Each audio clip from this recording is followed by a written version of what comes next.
problems. Of course, as I said. When I meant daily, I meant about, the problems around us. Like Sure. basically, parents to some Sure. level, they are supportive. Sure. But it's mainly the relatives or people around, or I call the society. Sure. There are a lot of them entrepreneurs who I see, basically could be a very good entrepreneur, Sure. could do something good to the society. Right. They're so much bogged down by this thing. Absolutely. Okay, ಪರವಾಗಿಲ್ಲ ಬಿಡು ನನಗೆ 20,000 50,000 ಬಂದ್ರೆ ಸಾಕು Exactly. ನನಗೆ. So it's a choice. How are you working? Yeah. I see a lot of people. Okay, Chandana, for example. Yeah. She Chandana had- got married a year ago. She used to Awesome. commute every day from Bangalore to Tumkur because she said, I'm not going to let go of this opportunity, right? So there are ways. Just to give you an example, So when do I you started. tap those people? Those things as well. Yeah, but only point is there'll always be people like that. Yeah. You can't be solving for everything. So Yeah, when I I started understand, off yeah. Meritrack, after 1 year, my parents stopped attending any social function. Right? Because they were tired of answering, ಮಗ MBA ಮಾಡ್ಕೊಂಡು ಮನೇಲಿ ಕೂತಿಯಾನಂತ ಏನು ಮಾಡ್ತೀಯಾನೆ ಕೆಲಸ ಸಿಕ್ಕಿಲ್ವ ಎಲ್ಲೋ right? How will you answer that question? And my parents didn't know what I was doing. Neither did I. But that's a separate thing. So end of the day, that zeal and to do. You got to deal with Be there, it. yes. But your vision has to be there. And if your vision is right and strong enough, you'll solve all the problems. Or the problems will solve itself. As they say, right? It's a beautiful saying, right? People who matter don't mind, and people who mind don't matter. Right? So you forget it. Right? So if people who say that, not this, not that, it doesn't matter. Just go do your work. True. Thank you. Any other questions? What exactly investors are looking into a startups?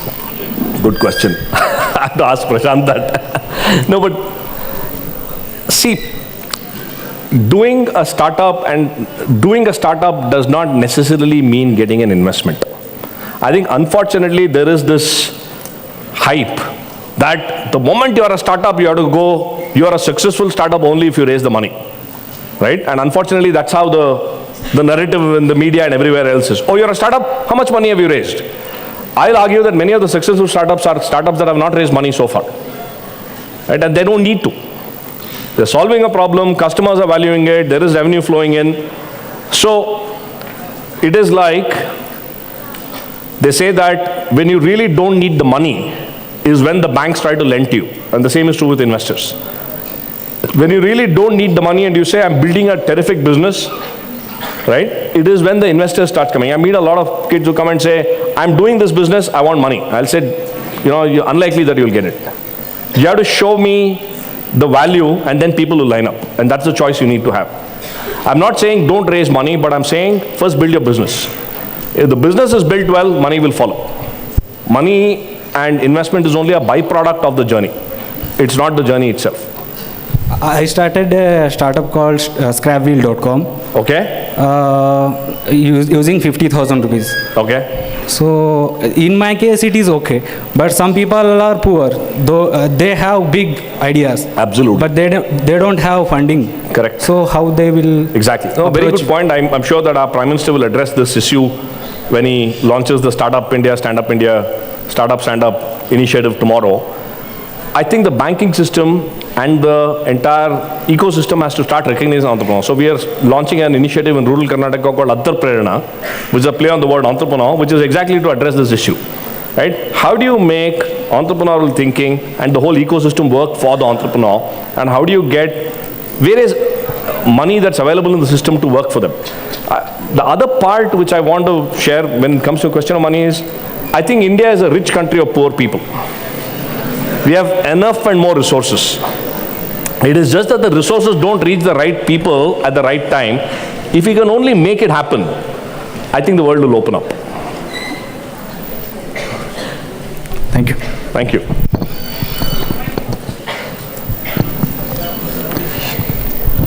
Anybody else? Any other thoughts, questions?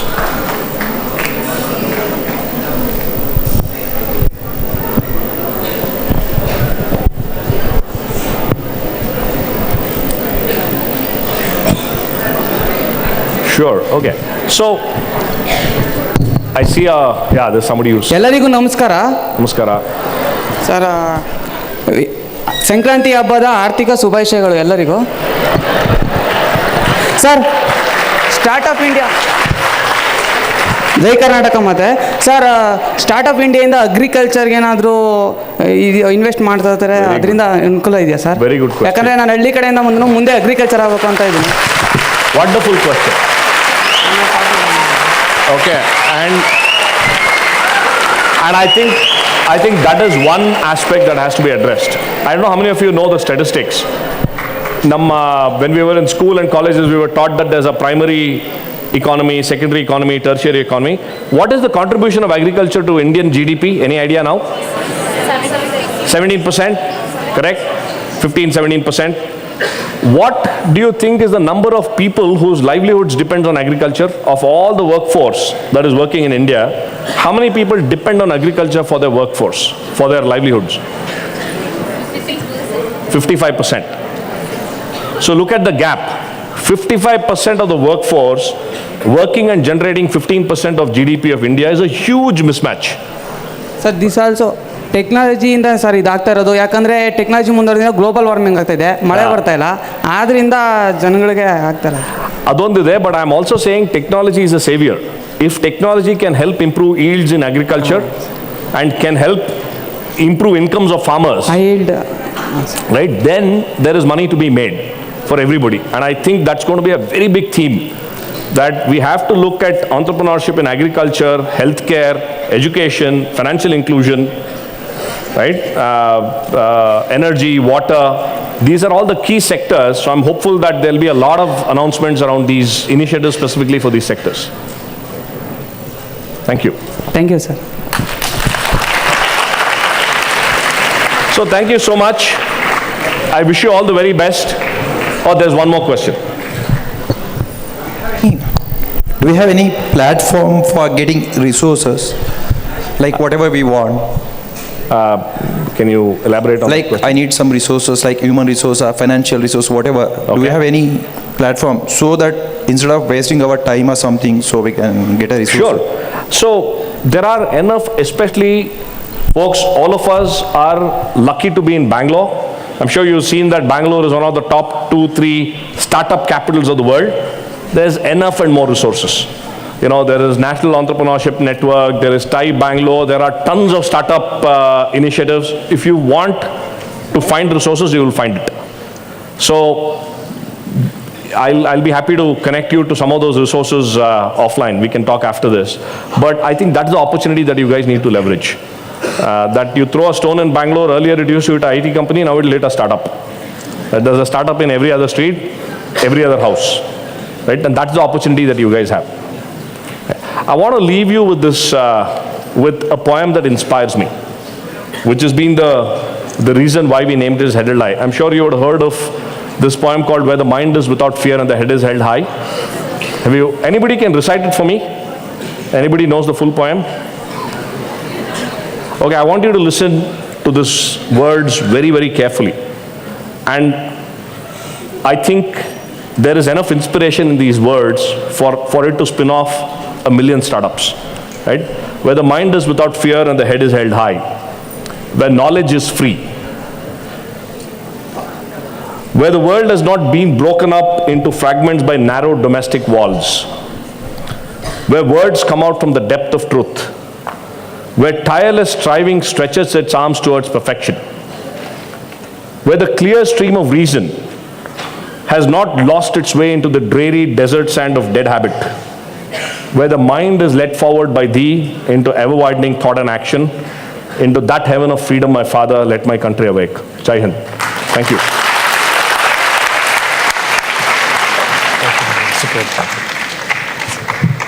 Thank you very much, Madan. I think this was a superb talk.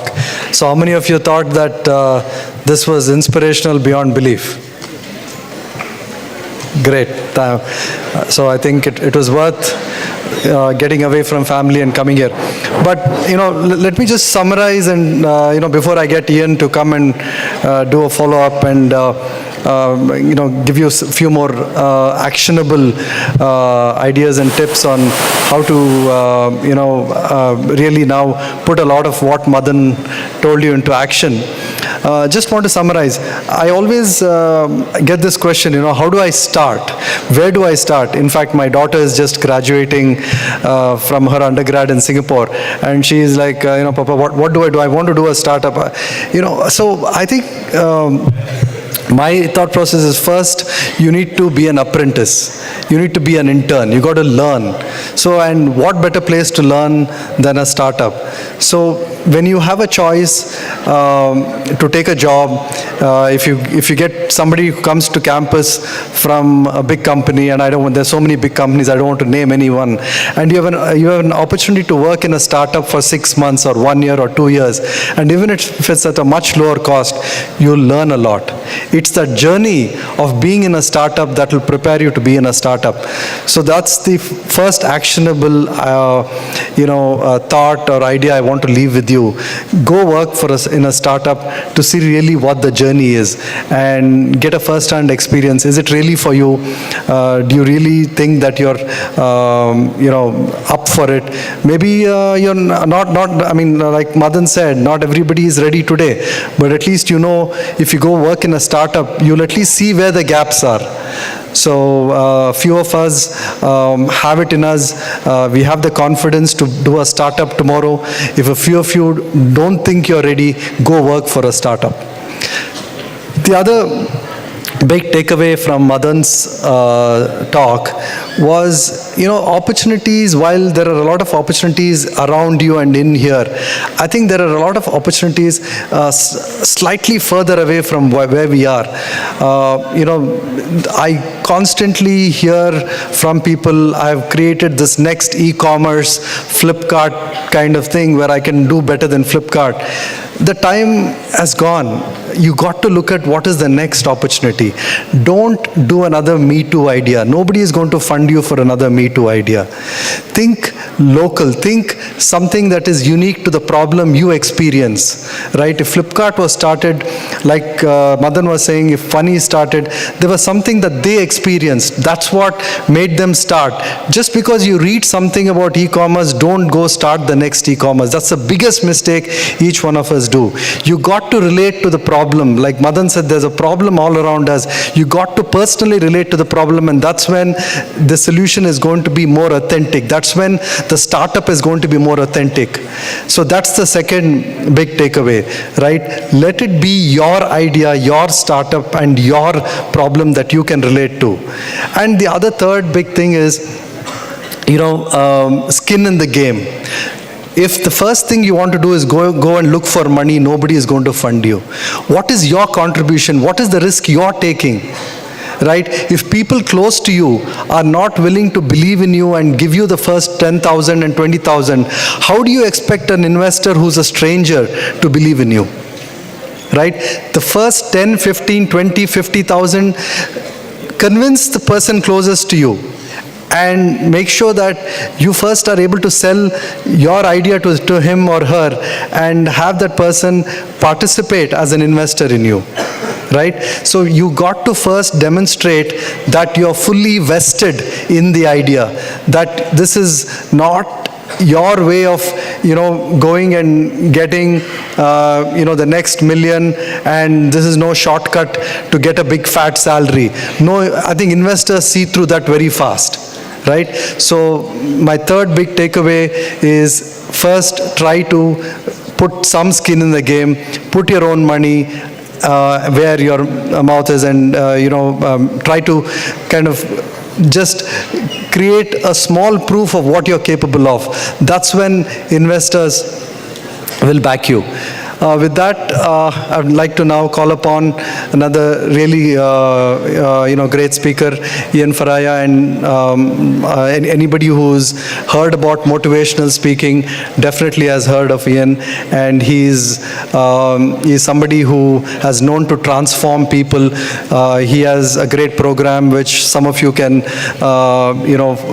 also join post this, but which helps you.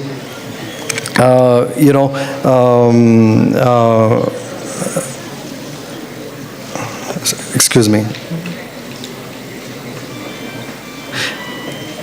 Yeah, sorry. Yeah. I think it's a great opportunity for all of us to, in a very short period, in the next 1.5 hours, give a lot of attention to what Ian is saying, and I'm sure you folks will take away a lot from this. I'd like to also take this opportunity to thank Chetan, who if you go outside, there is a Mudra stall there, and I think some of you were asking, are there any resources? Is there something that the government is doing to help entrepreneurship? Is there an alternative to getting money from the bank? Like Madan said, I think Mudra was one initiative which our Prime Minister launched, and hopefully tomorrow you will see a couple more initiatives. So all in all, I think the other thing that like Madan was saying, I don't think we do a good enough job looking around and talking to people on where the resources are. I think somebody here asked about where are the resources.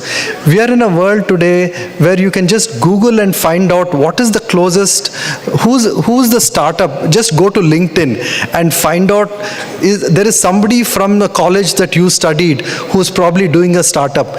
He or she will definitely spend 15-20 minutes with you, right? There is somebody here in Malleshwaram right here who has raised angel money or who's raised venture money before. He will give you some guidance about it. So I think one of the big problems I've seen with people is, and which is the first step in being an entrepreneur, is just talking to other people who have either been entrepreneurs before, have thought about that journey, or have started on that journey. So with that, Ian, the floor is up to you, and I really thank again Dr. Ashwath Narayan for making such a great day happen. Thank you. Thank you.